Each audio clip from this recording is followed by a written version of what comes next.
እግዚአብሔር ይባረክ አሜን አሜን ዶ ከምዚብል ኢየሱስ ቀሪቡ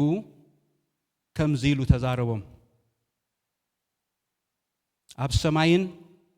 አብ ምድርን ሁሉ ስልጣን ተዋሂቡንሎ ስለዚህ ኪዱ ንሁሉም አህዛብ በስም አቦን ወድን መንፈስ ቅዱስን እናጥመቅኩም زعززكم كله حلوها أن مهاركم دك مزامرتي جبروم إنه ما أنا كسع مود أتعلم كل معالتي مساحاتكم ما بقى ستقصنا زيو لما عند خي ود خلي نزم زلسو من كان السجاج روينا جنت زلنا لما عند خ كافلكم ما بقى سرقصنا جن أب سماين أم مدرن سلطان توهيبوني الله ስለዚህ ኪዱን ሁሉም አህዛብ በስም አቦን ወድን መንፈስ ቅዱስን እናጥመቅኩም ዘአዘዝኩም ኩሉ ሁሉሃ እና መሃርኩም ደቀ መዛሙርት ትግበሩም እነሆ ድማ አነ ክሳዕ መወዳታ ዓለም ኩሉ መዓልት ምሳኻትኩም የዝብል ቃል እንጸልይ ኩላትና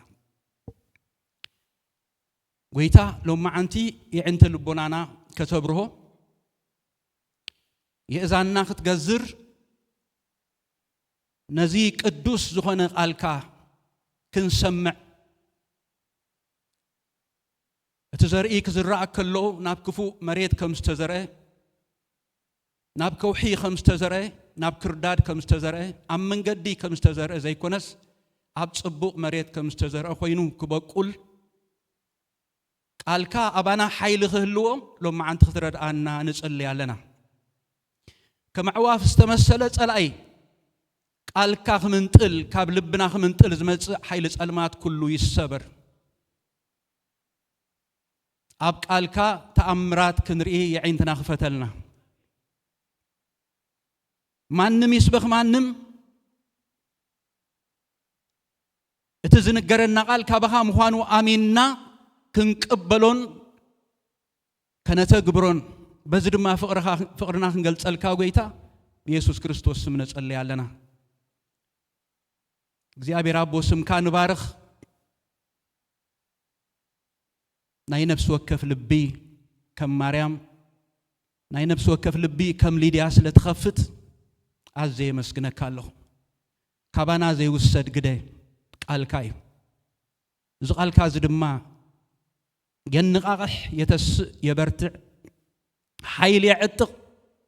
ካብ ክብሪ ናብ ክብሪ የሰጋግር ኃይል ጸልማት ይብትን ምኽር ዲያብሎስ ይወቅዕ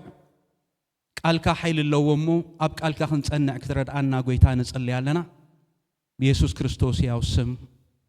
አሜን እግዚአብሔር ይባረክ ኮፍ ክንብሊና ሁላትና ክብርን አምላክ ይሁን ቃል አምላክ ክምህር ከለሁ ብዝካ አልመጠን ሪስፖንድ ክትገብሩ አቀዲመ ሓደራ ክብለኩም ይፈቱ ምክንያቱ ኣብቲ ውሽጢ ቃል ኃይል ስለዘሎ ነዚ ሓያል ዝኾነ ቃል ብሓባር ኮይንና ክንዋስኦ ስለዘለና ማለት እዩ ከምቲ ኣቀዲመ ዝበልክዎ ጎይታና ኢየሱስ ክርስቶስ ድሕሪ ትንሳኤኡ ቅድሚ ምስንባቱ ንደቀ መዛሙርቱ ዝሃቦም እዚ ትእዛዝ እዚ ለበዋ ኣይኮነን ትእዛዝ ናይ ጎይታና ኢየሱስ ክርስቶስ ነቶም ዝመረጾም 12 ሐዋርያት ኣብቲ ሽዑ እዋን 11 ዝነበሩ ነዚኣ ቃል እዚኣ ሂብዎም ይተሰናቢቱ እዛ ቃል እዚኣ ድማኒ ክሳዕ ሕጂ ዘለናዮ ዘመን 2000 ዓመት ብምልኡ እተዓይ ቃል ናብ ዓለም ኩሉ ዝበጽሐት ቃል ናይ ኢየሱስ ክርስቶስ ትእዛዝ ቃል ምዃና ክንፈልጥ ይግባአና ወንጌል ማለት እንታይ ማለት እዩ ንዝብል ሕቶ መልስና እንታይ ኮን ይኸውን ኩላትና ከም እንፈልጦ ወንጌል ማለት ብስራት ማለት እዩ አብ ምድርና ንብስራት ክንብል ከለና እቲ ተቀባል እንታይ ኢሉ ይዝምልስ ዓውልኩም እስክመልሱ ላይ ብስራት ካይ ጣዕም ይብል ምሽ ገለ ብስራት ሒዝና ክንመጽእ ከለና ብስራት በፍላይ አዴታት ደስ ይንብለኻ ዋይ ብስራት ካይ ጣዕም ይብላ ቀድም ምስምዐን ማለት እዩ ጥዑም ዝኾነ ብስራት ሒዝና ከም ዝመጸና ስለዝፈልጣ ብስራት ካይ ጣዕም የንዝብላ አምላክ ዝተመስገነ ይሁን ስለዚ ወንጌል ክንብል ከለና ብስራት ኢና ንብል ዘለና ነታ ኣብ ጸልማት ዘላ ምድሪ ኣብ ሰይጣን ተታሒዛ ዘላ ምድሪ عقلا صبيبوا زلو مدري موصي سينا زلا مدري كاب زدلها متزي من يخوص اني اتبل زلا مدرسي نبسرات إنا نبلا زلنا مالتيو وانجيل كنبل كلنا بسرات مالتيو أملاح استمسكن يهون واتبسرات انتايو إلى عالم كتحتنا خلا دما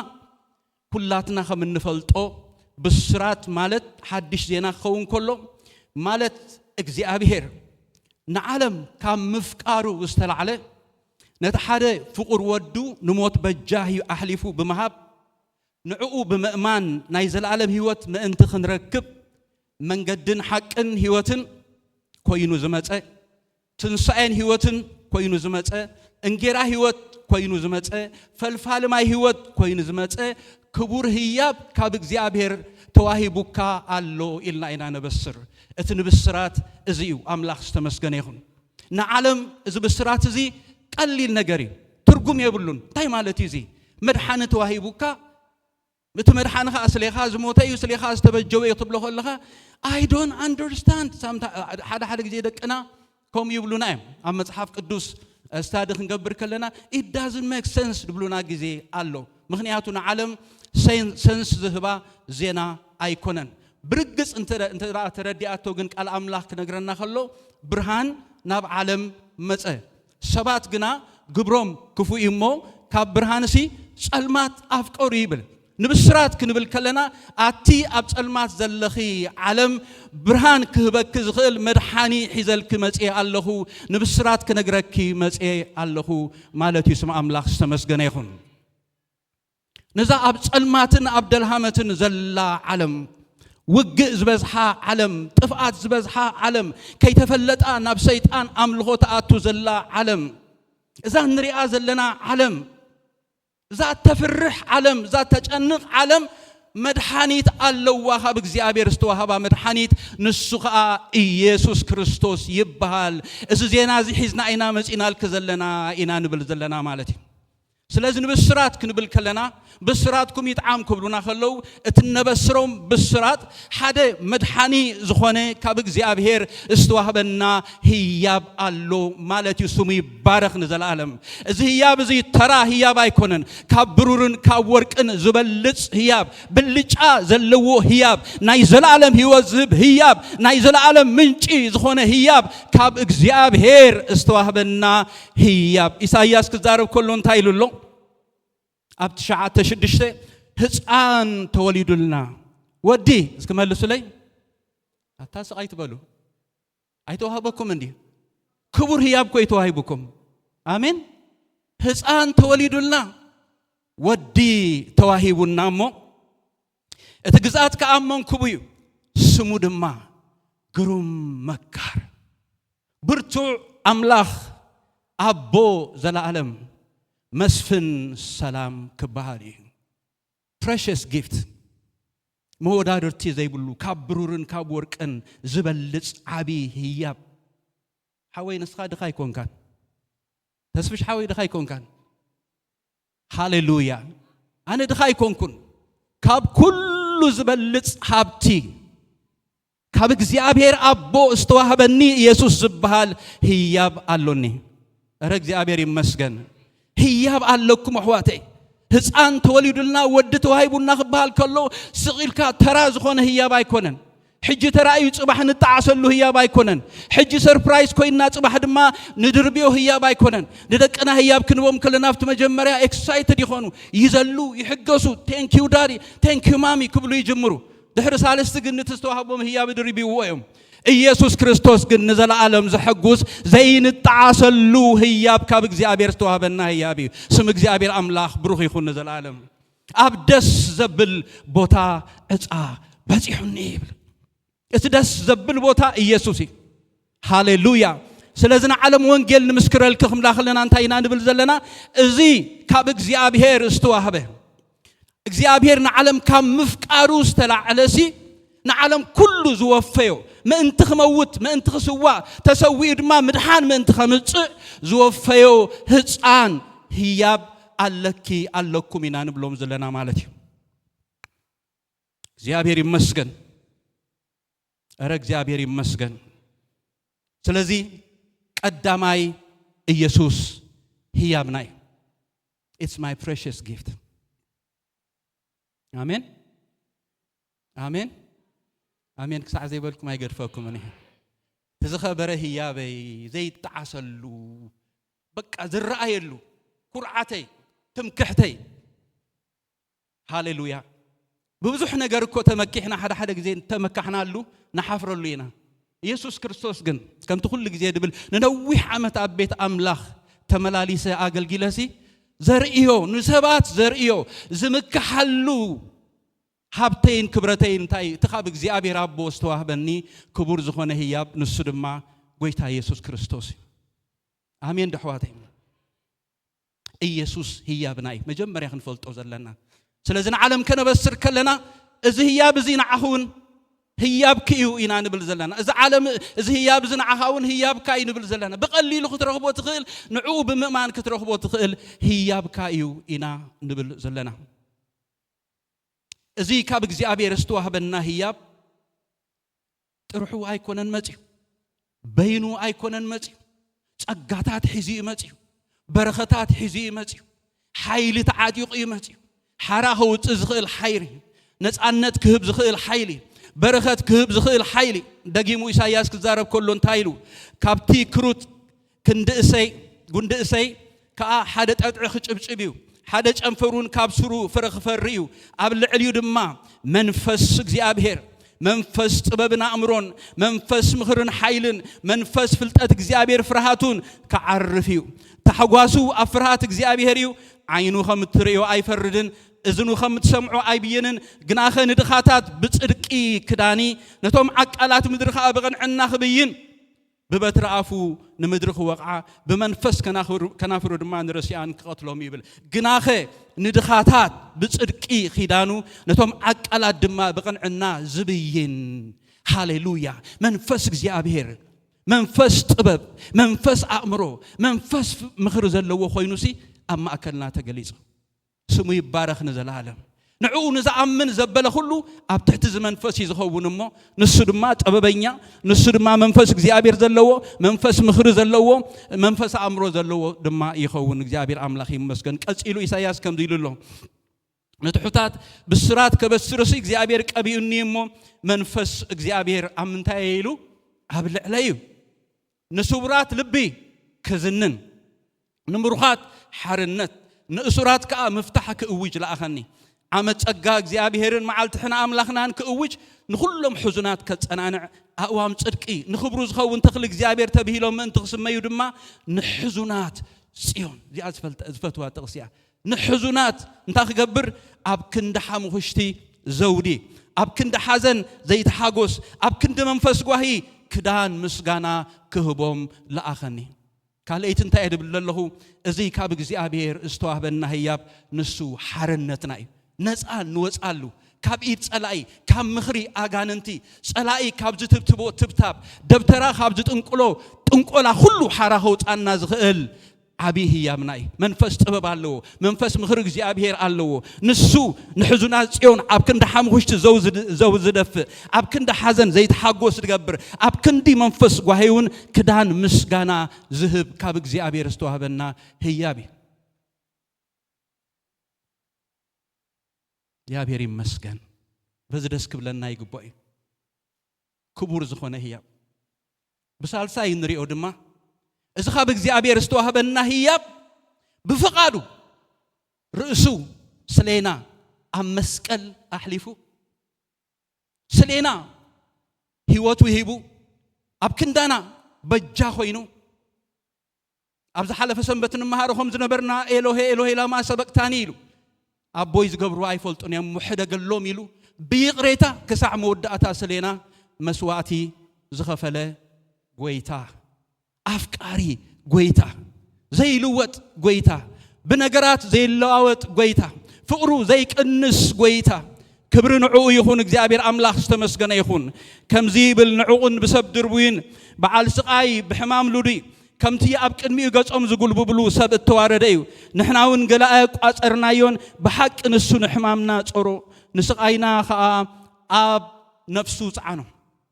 نحنا كم توقعن بإግዚአብሔር كم تقصفن كم تواردن غيرنا أقاصرنايو ንሱ ግና ብሰር ገበና ቆሰለ ብሰር አበሳና ተኸትከተ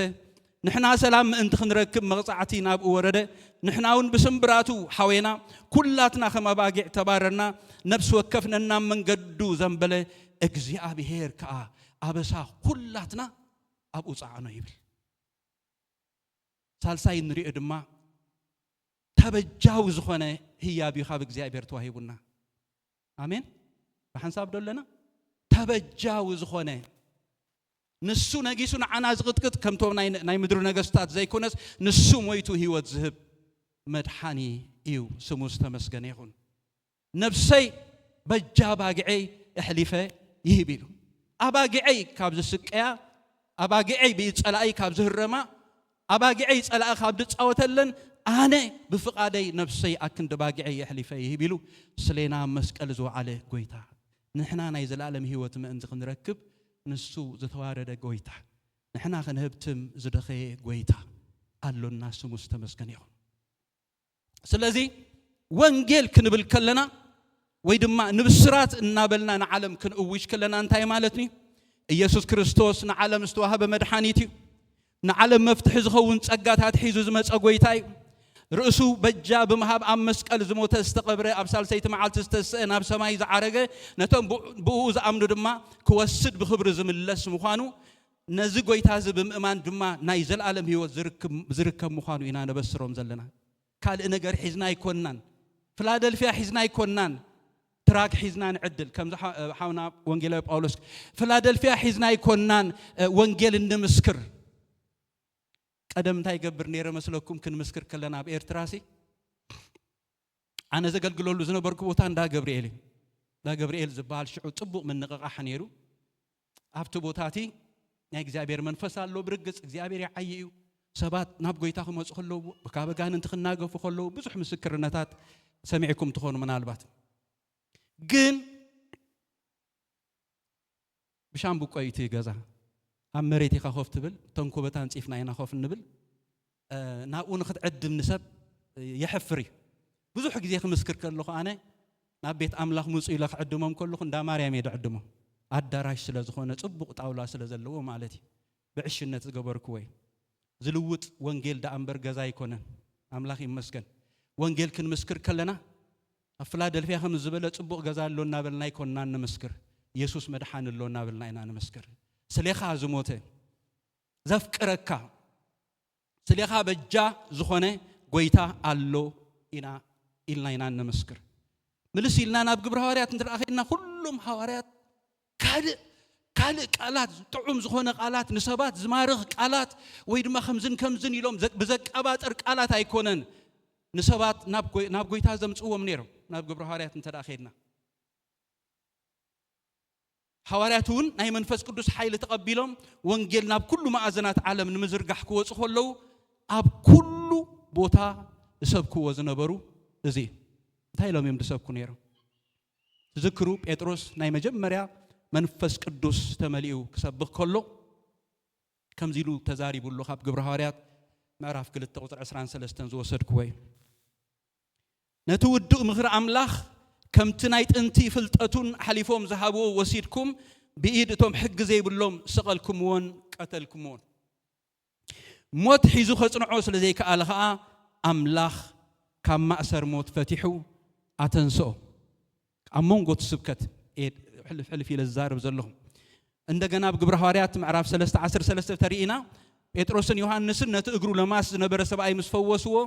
ኣምላኽ አብርሃምን ይስሐቅን ያዕቆብን ኣምላኽ ኣቦታትና ንወዱ ኢየሱስ ኣኽበሮ ጲላጦስ ክፍታሕ ምስ ፈረደሉ ንስኻትኩም ንዑ ሓሊፍኩም ሃብኩምዎን ኣብ ቅድሚኡ ሓድኩምዎን እወ ንስኻትኩም ነቲ ቅዱስን ጻድቕን ክሒድኩም እሲ ነቲ ነፍሲ ዝቐተለ ሰብኣይ ክምሕረልኩም ለመንኩም ነቲ ራእሲ ህይወትኩም ቀተልኩምዎ ንዕኡ ኣምላኽ ካብ ሙታት ኣተንስኦ ስብከቶም ንስኻትኩም ሰቂልኩሞ ኢየሱስ ግን ተንስኡ ኢየሱስ ግን ህያዊ ኢየሱስ ግን ህያዊ ኣታ ኢየሱስ ግን ህያዊ ስብከቶም እዚ ነይሩ ዋንዚ እንታይ ክልውጥ ይኽእል ናይ ሰብ ልብ ንኽትልውጥ እኮ ክስታይ ሞቲቬት ክትገብር ሰብ ክትከውን ኣለካ ምሽ ሓቀይ ከመይ ጌርካ ከም ተእምኖ እዞም ሰባት እዚኣቶም ግን ምልኣት መንፈስ ቅዱስ ስለ ዝነበሮም ናይ ኢየሱስ ክርስቶስ ሞትን ትንሳኤን እዮም ዝሰብኩ ነይሮም እዚ ሞትን ትንሳኤን ሲ ልብ ሰባት የንድድ ነይሩ በሐንሳብ 3000 ዝኣኽሉ ሰባት ናብ ጎይታ ክመጹ በሐንሳብ 5000 ዝኣኽሉ ሰባት ናብ ጎይታ ክመጹ ብዙሓት ተማሪኾም ልቦም ነዲዱ ኣብ ኢየሩሳሌም ይኹን ኣብ ይሁዳ ይኹን ኣብ ሰማርያ ይኹን ኣብ ሙሉ ዓለም ወንጌል ንኽዝርግሑ ዝገበሮም ካልእ ዘቃባጥር ቃላት እናተጠቐሙ ዘይኮነሲ እቲ ኢየሱስ እቲ እግዚአብሔር ዝለኣኾ መድሓኒ እቲ ንዓኻትኩም በረኸት ክኸውን ኢሉ እቲ ንዓኻትኩም ህይወት ክኸውን ኢሉ ዝተለኣኸ መድሓኒ ንስኻትኩም ሰቒልኩምዎ እግዚአብሔር ግን ካብ ሙታት ኣተንሲእዎ ነዚ ወንጌል እዚ ኢና ንሰብኽ ዘለና እዚ ወንጌል እዚ ድማ ሓራ የውፅእ እዩ ስም እግዚአብሔር ኣምላኽ ዝተመስገነ ይኹን ስለዚ ወንጌል ክንብል ከለና ካልእ ነገር ኣይኮንናን እንጥቀም ንሰባት ክንማርኽ ካልእ ደስ ዘብል ንዖም ዝሐጉስ ኣብ ቤት ኣምላኽ ተመጺኻ ኣምላኽ ክባርከካ እዩ ክህብትመካ እዩ ከምዚ ክትከውን ኢኻ እናበልና ኣይኮንናን ወንጌል ንሰብኽ ኢየሱስ ዝበሃል ኣሎ ንሱ መድሓኒ እዩ ምእንተኻ ሞይቱ ምእንተኻ ተሰቒሉ ክስዕቦ ይደሊ ተስዒብካዮ ናይ ዘላለም ህይወት ክትረክብ ኢኻ እናበልና ኢና ንሰብኽ ከምኡ እዮም ዝብሉ ቀፂሉ ኣብ ግብረ ሐዋርያት 5:30 እንተዳርኢና ሐዋርያት ሰብክዎ ዝነበሩ ስብከት ነዚ ንስኻትኩም ኣብ ዕንፀይቲ ሰቒልኩም ዝቐትልኩምዎ ኢየሱስ ኣምላኽ ኣቦታትና ኣተንስኦ ንእስራኤል ንስሓን ሕድገት ሓጢኣትን ምእንቲ ክህብሲ ኣምላኽ ንዕኡ ራእስን መድሓንን ገይሩ ናብ የማኑ ልዕል ኣበሎ በቃ ስብከቶም ዘያ ነይራ ኢየሱስ ሃሌሉያ ስብከትና እዚ ይኹን ካብ ቀብጠርጠር እግዚአብሔር የድሕነና ካብ ጽውጽዋይ እግዚአብሔር የድሕነና ካብ ዘየድሊ ዘረባታት እግዚአብሔር የድሕነና ንዓና ደይሰርሕ ክመስለና ይኽእል ይኸውን ሓንቲ ቃል ግን ንሰባት ክትልውጦም ትኽእል ያ እግዚአብሔር ይመስገን ሓንቲ ቃል ካብ ከንፈርና ብመንፈስ ቅዱስ ተቃሚማ ዝወፀት ቃል ልብ ሰብ ቀጥ ከተብል ትኽእል ያ እግዚአብሔር ይመስገን ኣብ ግብረ ሐዋርያት ምዕራፍ 2 ከም እንሪኦ ናይ ጴጥሮስ ስብከት ብዙሕ ኣይኮነን እንዲያው መብዝሕቱ ወቀሳኢ ነይሩ ቃል ኣምላኽ ገሊጽሎም እቲ ኢየሱስ ዝበሃል መድሓኒ ከመይ ኢልኩም ዝመጽእ ሁሉ ገሊጽሎም ኣብ መወዳእታ ንስኻትኩም ሰቒልኩምዎ እግዚአብሔር ግን ካብ ሙታት ተንሲእዎ ምስ በሎምሲ ክልወጡ ከለዉ ኢና ንርኢ እግዚአብሔር ኣምላኽ ዝተመስገነ ይኹን ስለዚ ወንጌልና እንታይ እዩ እንትራኢልና እቲ ተሰቕለ ክርስቶስ ሐዋርያ ጳውሎስ ኣብ ቀዳማይ ቆሮንቶስ 15:1 ክዛረብ ከሎ ኣሕዋቴ ንኸንቱ ኣሚንኩም እንተዘይኮንኩም ከምቲ ኣነ ሰበኽክዎ ጌርኩም ሒዝኩምዎ እንተሊኹምሲ ኢሉ ከምቲ ኣነ ሰበኽክዎ ጌርኩም ሒዝኩምዎ እንተለኹምሲ እቲ ሰበኽልኩም እተቐበልኩምዎን ኣብኡ ጸኒዕኩም ዘለኹምን ብኡ እትድሕንሉ ወንጌል ኣፍልጠኩም ኣለኹም እንታይ እቲ ወንጌል እቲ ኣነ እተቐበልኩዎ ቅድሚ ኩሉ ነጊረኩም እየ ከምቲ ቶም ጽሑፋት ዝብልዎ ክርስቶስ ምእንቲ ሓጢኣትና ሞተ እስኪ ሁላትና ኸም ንብል ክርስቶስ ምእንቲ ሓጢኣትና ሞተ ተቐብረስ ክንብል ከምቲ ጽሑፋት ዝብልዎ ብሳልሰይቲ መዓልቲ ከዓ ተንስአ ወንጌል ማለት እዚ እዩ እግዚአብሔር ኣምላኽ ዝተመስገነ ይሁን ክርስቶስ ምእንቲ መን ሞተ ምእንታይ እስከበሉ ክርስቶስ ምእንቲ መን ሞተ ምእንተ ተቐብረ ብማጂክ ተስዩ ኸይብልዎ ተቐብረ ከምቲ ጽሑፋት ዝብልዎ ድማ ብሳልሰይቲ መዓልቲ ተንስአ እዚ ናይ ብስራት መልእኽቲ ንዓለም ዕሽነት እኳ እንተኾነ ቃል ኣምላኽ ግና ጥበብ እቶም ጠቢባን ከጥፍእ مستوعال توما استوعال تون كفر رسيه زبل صحفي مو قال مسقل نتوم استطفوا عشنت نعنا نددحنجن انتاي حيل املاس كبلو باتا دنزيسكم منبر فلادلفياكو بحاول استقصاصلت يا امين እግዚአብሔር ይመስገን نعنا نددحنجن انتاي حيل املاس كبلو قال مسقل نتوم استطفوا عشنت نعنا نددحنجن انتاي حيلي املاخ ايو ስለዚህ ዓለም በጥበባና ዓለም በጥበብ አምላኽ ጌራ ካብ ዘይፈለጠቶ አምላኽ ነቶም ዘአምኑ ብናይ ስብከት ዕሽነት ጌሩ ከድሕኖም ፈቀደ አይሁድ ምልክታት ይልምኑ ጽርዓውያን ድማ ጥበብ ደልዩ ንሕና ግና ነትና አይሁድ መዕንቀፊ ንአሕዛብ ዕሽነት ዝኾነ እተሰቅለ ክርስቶስ ንሰብኽ ኣለና ስብከተይ ዝተሰቅለ ክርስቶስ ይስከንበል እተሰቅለ ክርስቶስ ኣብ ቅድሚ ሮማውያን ኣብ ቅድሚ ግሪኻውያን ኣብ ቅድሚ ቶም ፈላስፋታት ናታትኩም ሃይማኖት እስከንገሩና እንታይ ኢኹም ትሰብኩ ዘለኹም ኢሎም ክሓትዎም ከለውና ሐዋርያት ንሕና እንሰብኮ ስብከት እተሰቅለ ክርስቶስ ዕሽነት እዩ ሃቀይደ ተኽሊት ዕሽነት እዩ ንሳቶም ብዛዕባ መራሕቶም بزعبا أمالختهم كزارب خلوا سعرتي أمالختي عوتات أمالختي كم زرقبرو أمالختي تأمر زقبرو أمالختي كريستيان مسيو هواريا مسيو سبق كله جن سبكت كان تاي خبال كلوس بزعوات تسقل خريستوس انتاي كجبري نزستو على اللجن مستير الله مدحان الله هاليلويا أفتوش تمسكال كم تبزحالة في سنبت باستر مولي حاونا زمهر الناس نبره نتمسكال كنت متكلنا أو تأمر الله أو مدحان الله أو فقري الله أو زل علماوي من نقاف الله هاليلويا خبرنا أملاخيكم نحن أجن من ينان سبخ نتتسق لخريستوس هذا جزء بزح جزء مسكرنا تكون وتسخلنا قدم ينقسنا تتسق لخريستوس كم بالسي وسخ زي نبل كي وسخ كله منفس أملاخ زلوا وانجيل جن نسبات يغيري أبي وتناري إنايو أبى قل جنوت ناري إنايو كميلكم ديكم أبيت أملاخ ما تيهم من دقدركم درلي ويسبدلهم ديكم ما تيهم أيكونن كبي كم زمت أنا كميل نخم تلوتنا خلاتنا نفلتنا فقرو سلز صحابنا إنا مسئنا سم أملاخ استمسكن يهون بخمي من قد قم صحبك خريستوس كا أي فلتني نتحدبتي بملكو غيرو غيتا نبيتو أمتنا نبيتو سحبنا الله لك كم دمه نتوم بحجي نخريستوس نمسكر لهم وزئنا وانجيل ننقرهم منفس قدوس كم يجيرو نلبهم كم زغيرو فتسيبنا أي نفلتنينا جن غيتا من قدي الله أملاخ استمسكن يهون حدا سبايكم مسكرو خلو سمع يوم عبي سبايسي أقل قاليهم بتعم بروح أقل قالي أب عمتها وأخيبانا باسترات يساتو في مسانان كمسكرو خلو سمع يوم أي تقمتون عبي سبايهم جن انتايلهم أنا بحكي نقولتاس كم يجير كاتقبل كايون ترى لكم نسي حنتو قال كتكيد كلاري إياس ترى أخو أخذ تصبغ إله بك أنا عاسي عبسنا بيت أملاك كتكيد كلاري إياس ناب أخي ليله لحسن بسنبتنا تصبغوا ناب أي خيط نعاد لي إلى خيط ترى أخو أمود أتات السبغ زنبرون قل لبي مسيت إنه نعاق دي فني يسوس حزي لما أملاخي مسكن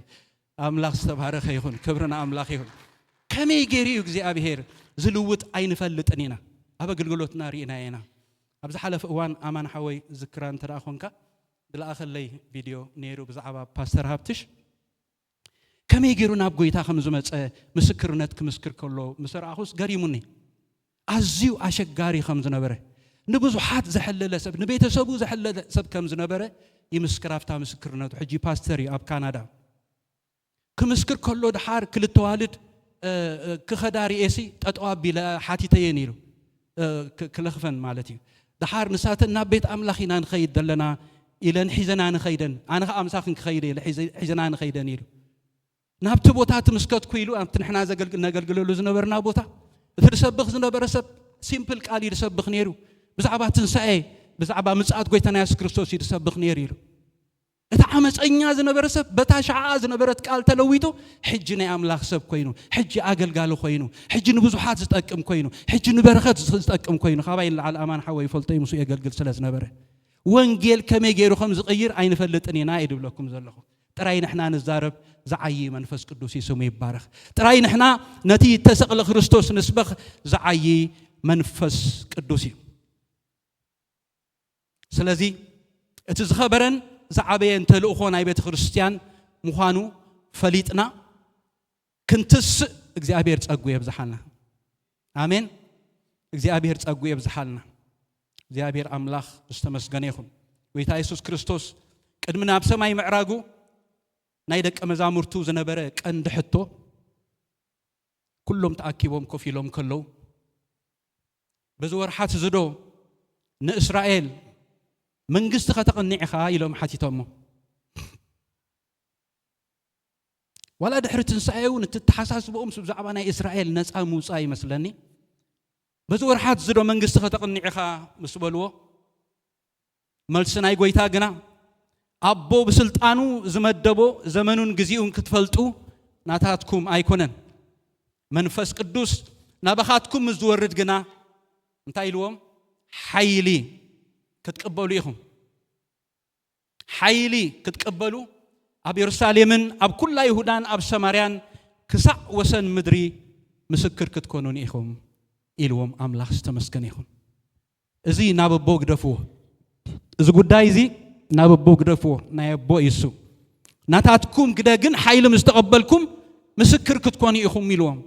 إذا ناتاتكم مسكر الدماء أب يرساليم ترى يستحاضر مسكر النزاي كونه أب كل يهودان أب سماريان كسع وسن مدري مسكر كتكونوني إخوم بلوم كم تزبلهم دماء بحيل منفس قدوس تمليهم بقروب قالات نبوزحات نفسات كمارهو بنيشتي تأمر زمسل نبوزحات سمات نابغوي تاخمصو وانجيل واقع انتغفلو مكا وانجيل أحلفون مكر أنت وهابو مكا نموت أنت وهابو مكا نمكر أنت وهابو مكا أملاخ استمسغن يخون نعلم كل سعيرهم جن كسع وسن مدري وانجيل كبصحو كلو رئينا يوم إنا أملاخ استمسغن يخون بزعبا وانجيل كنبل كلنا نزام حبرنا زي أخن حسب كلنا من البعض ديبلكم تداها الليهم أبزي بيت خريستياننا زدالنا يو رأي نايزا بيت خريستيان زقلت زي علنا قدم حجي زدالنا يو قدم بزوح عمتات مالتيو كابتي رأي ناي بيت خريستيان حدا ناي فلادلفيا بيت خريستيان حدا خن بقولكم سلز دلوغي بوغيرون كذكركم دلي أبتي شعوان كنحتمو خلنا من البات ناي محتمي واقع سلزوت أنا له حموش تقرشين تجزء ويل ناي ناوس إنا ينيرنا بزوحات أي جزاءكم من اللهم أنت دعاء كتجزء دليهم جن نعي حتى كوكم خلي مالتيو حموش تقرشي بالله أنت رأيكم دم هذا حن بنزاخن بوكم هنا زي أبير أملاخ استمسكنيهم كابتي سم بيت خريستيان رأي بيت خريستيان زبل كم قبلكم سلز دلوخي رأي فلادلفيا بيت خريستيان وانجيل قويتنا يسوع كريستوس النابسرنا مسكال صيرنا وانجيل كسع وسن مدري مبصحيو كاب إرترا خونه كاب كالك في العالم زموتو أو وشتي إذا ختما خونه كاب إذا ختما وصان زلوا آمنتي بمترناف وانجيل مزرقح قدامي رأيناي وانجيل قويتنا يسوع أبزا ختما زيا كونه كاب إذا ختما زيا وصاي وانجيل ممسكارن مسفحن مس كلهم قدوسانن مس كلن بيت أمنتن كم قال أملاخ مسرت يماناي إدنا هبنا بحبرة أي وانجيل معياي ننبرت ختما كولومبوس بوانجيل مبصح قال أملاخنا مهاركا بحيل منفس قدوس نخلهم آمنتي حق أنياتات سعبتن دك أمزامورتن كريستوس مقباري وتبل قال الله تا سلازي رأيناون إذا سلازي خونه نزو وانجيل إذا تعاتيقنا كنوت إجزابير أملاخ حيلو يعتقنا آمين أملاخ حيلو يعتقكم سب حيلو أي برتعني كدمت حيل مقبالهم عقم خمزي بلهم يسوس يفلس سلاز نبره حيلي كساعد تقبلوا كاب يرسالم أيتوسو إلوهم حيلي خي تقبلوا ناب وانجيل انت الأخيرهم كم تتمالز نبره أبقى المسرحتنيان أبقى المتراسبن كم زحروا وقويتاي فلتي حيلي مستقبلوا جن أبقى المفريساويان أبقى المتم فريحهم جزءهم عتيهم وزنبور وزيهم نتحق إني زخون وانجيل كمسكروه الله رئينا يومين أبزم زلسوا من كن رئينا وانجيل نمسكار حيلي كسلدد اللي مالتيو أملاخ استمسكنيهم نبزانا يلوم معان تخير جن وانجيل نعلم نمنتاي أدلاه زبلانة تبتات كنرينا نمنتاي وانجيل نعلم زاد اللي سئلنا أملاخ كم زأكبنا كابتن تأخاخي بنا مسئنا سئلنا أمليخنا زميرنا دين خيد نمنتاي موسى أدلينا زبل حطون تدع حتيتنا مخنياتو وانجيل نعلم زاد اللي مخنياتو قدامي مخنياتو حاتيات نعلم كاب أملاخ سلزفليا مس أملاخ إن التعرق ما تعرقتي سلزخنا إنا وانجيل إن مسكر كلاتنا نفلت قال كلهم حات يوم كبر أملاخ سينهم بتبي يسوع كريستوس دركب بجام حلاف بخمو بتأجو يتأركو زبل قال سلزلو علم كاب زيابير زرحقت مسك زيابير تسألت سلزخنات أملاخ استبارك يخون سلزينا وانجيل نسبخ نايك على عرق متان كنهب هاليلويا قال أي وانجيل النسب كله مخنيات دمّا يسوس بينو نسو مدحاني مخانو نمفلاتي نعلم كدحنا زخيل كابي تسألا خنا قفا زخيل كابي سيطان كنا قفا زخيل حيلي قال ولا حد حيلي يلن بزوحات مرحة هيمانوت متيوم بزوحات حيالات متيوم بزوحات نجستات متيوم بزوحات فلوتات سبات متيوم سبيهم دائم مويتهم منبر نعلم حرا أو ما أي موتون يسوع كريستوس جن كابزل عالم فردن موتن حرا زوج قويتاي سلزن من تاينا وانجيل النسب بخنتر عيلنا يسوع كريستوس نسو በይኑ መድሓኒ ምዃኑ ምእንቲ ክንነግር እዩ ንሱ መንገድን ሓቅን ህይወትን እዩ ንሱ ናይ ህይወትን ጌራ እዩ ሃሌሉያ አታ ሃሌሉያ እግዚአብሔር ይመስገን በይኑ ሃሌሉያ ኣብ ቃል አምላኽ ኣብ ግብረ ሐዋርያት ከም እንፈልጦ 4:12 ብኡኡ ክንድሕን ዝግባእ ካልእ ስም ኣብ ትሕቲ ሰማይ ንሰብ ኣይተዋህበን እሞ ምድሓን ብሓደ ካልእ ከቶ የልቦን ይብል በቃ መድሓኒ ኢየሱስ ምዃኑ ንምንጋር ካልእ መፍትሒ የብልክን ካልእ መፍትሒ የብልካን ኣታ ብድራግ ተታሒዝካ ዘለኻ ኣታ ኣጋንንት ዝፃወቱልካ ዘለው ኣታ ጸልማት ዘለኻ ኣታ መፍትሒ ዝሰኣንካ ለይቲ ብምሉእ ክትብህርር ተሓድር ካብ ዝመን ይኸው ጸኒ ዝብል ናብቲ ትኸትካ ዝተፈተንካ ምንጋፍ ሰኣንካ ሓደ መናገፍ ኣሎ እሱ ድማ ኢየሱስ ክርስቶስ ወዲ ሕያው ኣምላኽ ይበሃል ኢልና ንምምስካር እዩ ወንጌል ንዓለም እንነግራ ክብሪ ኩሉ ንኣምላኽ ይኹን ስለምንታይ ኢና ዓለም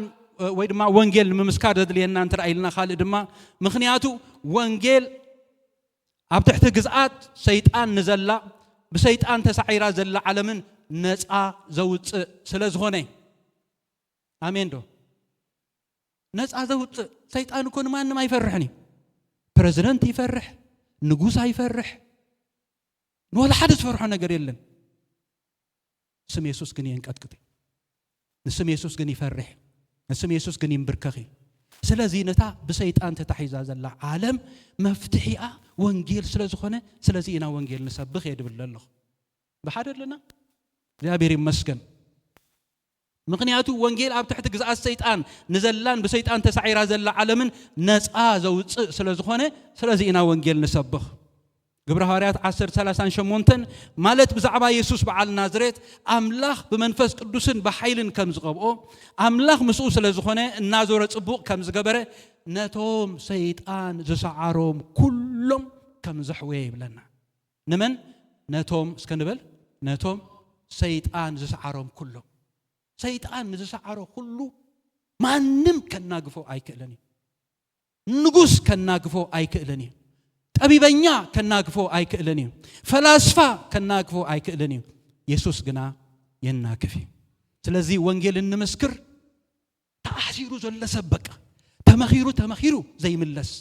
ተአሲሩ አቤት ማሰርቲ ካውንስለር ተቆፂሩሉ ዘይምለስ ምን ንጋፍ ዘሰአነ ሰብሲ ሓንቲ ስም ኢየሱስ ክርስቶስ ሓራተው ጾያ እግዚአብሔር ይመስገን ክንደይ ዘይራአና በህይወትና አምላኽ ተመስገን ይሁን ስለዚህ ወንጌል እንመስክረሉ ምክንያት ሐዋርያ ጳውሎስን ኮም ኢሉ ግብረ ሐዋርያት 16 ንዓይ በመእማን ካ ሕድገት ኃጢአት ርስት ምስ ቅዱሳን ክረኽቡ ካብ ጸልማት ናብ ብርሃን ካብ ስልጣን ሰይጣንን ናብ አምላኽ ክምለሱ አዒንታቶም ክትከፍተሎም እልእከካለሁ ይሉ ተዛሪው ሐዋርያ ጳውሎስ ክመስክር ከሎ ካብ ስልጣን ሰይጣን ናብ አምላኽ ወንጌላዊ ክዛረብ ከሎ ክመስክር ከሎ ሰባት ካብ ኢድ ሰይጣን እዮም ዘናገፉ ካብ ኢድ ሰይጣን እዮም ዘናገፉ አሜን ምን ንጋፍ ይዝኸውን አምላኽ ተመስገን ይሁን ስለዚህ ወንጌል እንመስክረሉ ምክንያት ሳልሳይ እንታይ እንትራይልና ዓለም በሰይጣን ተታሒዛለ በትኽፉ ተታሒዛለ ቃል አምላኽ ምሽ በትኽፉ ተታሒዛ ዘላ ዓለም ነጻት ወጸሉ ወንጌል ስለዝኾነ ስለዚህ ኢና ንሰብኽ ሳልሳይ ምክንያቱ ራብዓይ ምክንያቱ ንዓለም ካብቲ አትያቶ ዘላ ጸልማት አውጪው ናብ ብርሃን ዘእትዋ ወንጌል ስለዝኾነ ቃል አምላኽ ክዛረበና ከሎ ንሱ ካብ ስልጣን ጸልማት ዘውጣና ናብታ መንግስት ፍቅር ወዱን አእተወና ይብል ፊልጵ 1:13 ካብ ስልጣን ጸልማት ዘውጽእ ስለዝኾነ ወንጌል ኢየሱስ ካብ ስልጣን ጸልማት አውጪ ጸልማት ማለት ኩላትና ንፈልጥ ኢና ሰባት ናብ መንገድ ሲኦል ክጓዓዙ ከለው ካብኡ ነጢቁ ናብ እግዚአብሔር ዘምጽእ ወንጌል ስለዝኾነ ገለ መጽሐፍ የንብብ ነይረ ብዝሓለፈ ጊዜ ኣብ ላይብረሪ ሲ እዚ ስታቲስቲክስ እዚ ረኺበ ብጣዕሚ ገሪሙኒ بقمت 49 مليون زخونو كاب عدم خلل 12 العلي بدراغ استتحزو كابزي أتوم دم 17 مليون زخونو أب كبيد والفئات يوم زساقيو أب كل تشعن 24 استقبر مصنعتي عوشت 10 تخلت ورحي 8 شح زخونو سبات بمخنيات كاب عقن العلي ويدما اوفردوز حشيش بموساد زموتو أب أمريكا تراي مالتي سألمات مالت زي مسأل لهم من يخناقفهم زغل تريهم دلهم مستخستاي عبدراك كوينا ما من قدي زوزونا بلو خودو خلو سألمات مالت زي أب أمريكا ترايسي حدشان حاموشميتن ستانشدشن ستيت بريزن 9 فدرال بريزن 3,116 لوكال جيل كابزي أتوم دما 183 شيح زخونو سبات سب بمقتال استفر دوميو أب عمد أبزاز لنا يا هاجر تراي 670 كل تنشحن 500 كلتن ناي حدار فتح يفتسم أب عمد 10 زأخلو سبات برئس قتلات يموتوا كسع شحن كسع 10 شيح زوج دما بسبب قتيلهم يموتوا زبل ينبب نيرسي عصفياتها مصحف نمنتاي لازم صيون ترايلنا كم زنا بلنا انت داقصينا عالمنا معرخندي اب يصلا شيطان تاسيرا خمزلان اب دقدق صلمات كم تنبرن كردانا يخالي سلازينا وانجيل نسبخ وانجيل كاب صلمات نابرهان زمص سلازخونه حمشاي سلمنتا اينا وانجيل نسبخ انت رايلنا وانجيل حيل املاح سلازخونه وانجيل قدمنا يهوداوي كمو نصرأي نزا امن زبل كله حيل املاح نمدحانيو مو بوانجيل اي حفرني الو مخرسب زي لوطو هلخنيا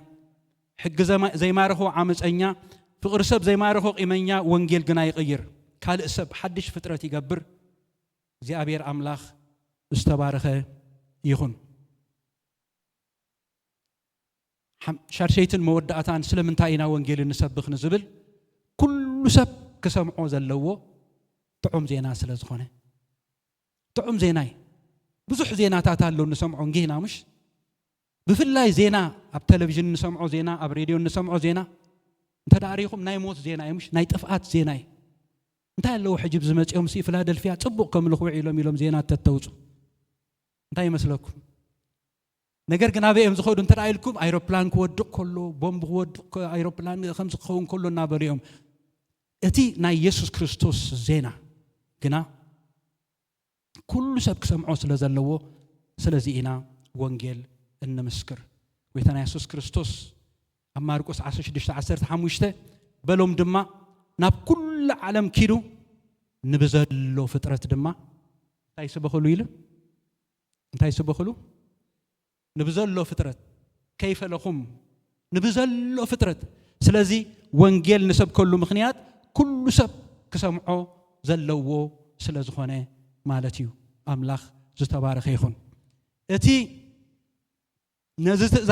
عزز غويتا كم تعنتو يزبلكو ترى نغوس ايكونن ترى مرحي ايكونن ترى بريزيدنت يكونن قد مخيدو مبالو غويتا يسوس كريستوس استزاربولو فتمجمريا زنببنايو نسو دما اب سماين ام مدرن سلطان توهيبوني الله هاليلويا اب سماين ام مدرن تاي توهيبونلو سلطان توهيبوني الله قبل كله اب قدميهم دو زبل ولا حدا يلن يلف ايد ليكم فيزا ايد ليكم أفكم أبز خفتكم لو أب سماينا مدر سلطان سلازلني بز سلطاني زخيركم كسب كلهم سبات فترات كله نبايكم وصيهم إلي حلافنت هبنا زلو سلطان زول أب سماينا مدر سلطان زلو وقويتا يزلنا آمين آمين دحواتي زي أبير أملاح استمسكن يخون بز سلطان زي تمرحين أنت الأسب يخنا زي أبير كل زي مساناي أموداتا دبلانتاي أنا كسع موداتا علم كل معلتي مساحاتكم ييلو أملاح مسانا خب كونه من يزق أومنا ሰባት በቃላት ክጸርፉና ይኽእሉ እዮም ክወቅዑና ይኽእሉ እዮም ንወንጌል ዝተወቅዓኹም ብዙሓት ኣለኹም ዝተጸረፍኩም ብዙሓት ኣለኹም ነገር ግን ይቀጥቅጥዎም ይጽረፍዎም ዳኣምበር ካብ ንሰብ ምእዛዝ ንኣምላኽ ምእዛዝ መሪጾም ወንጌል ስለዝሰበኹ ክሳዕ ሕጂ እዋን ክርስትና ዓንቢቡ ንርኢ ኣሎና ስሙ ዝተመስገነ ይኹን እዚ ሓላፍነት ዝውን ንዓና ተዋሂቡና ኣሎ ንፊላደልፊያ ተዋሂቡ ኣሎ ንመራሕቲ ቤተ ክርስቲያን ተዋሂቡዎም ኣሎ ንኹላትና ተዋሂቡና ኣሎ ወንጌል ክንምስክር ኢና ሃሌሉያ ስም ኢየሱስ ኃይል አለው ኣብ ሰማይና ምድር ስልጣን ዘለዎ ኃይል እግዚአብሔር ይመስገን ኩላትና ክንትስኢና ኣብዚ ሓለፈ ሰንበት ዘመርና ያ መዝሙር ሄኖክ ሓወይ ቀልጢፍ ካምጻ ክንዘምራ ኢና ስም ኢየሱስ ኃይሊ ስለዘለዎ በዛ ኃይል ዝድማኒ ንሰይጣን እንቅጥቅጠሉ በትሪ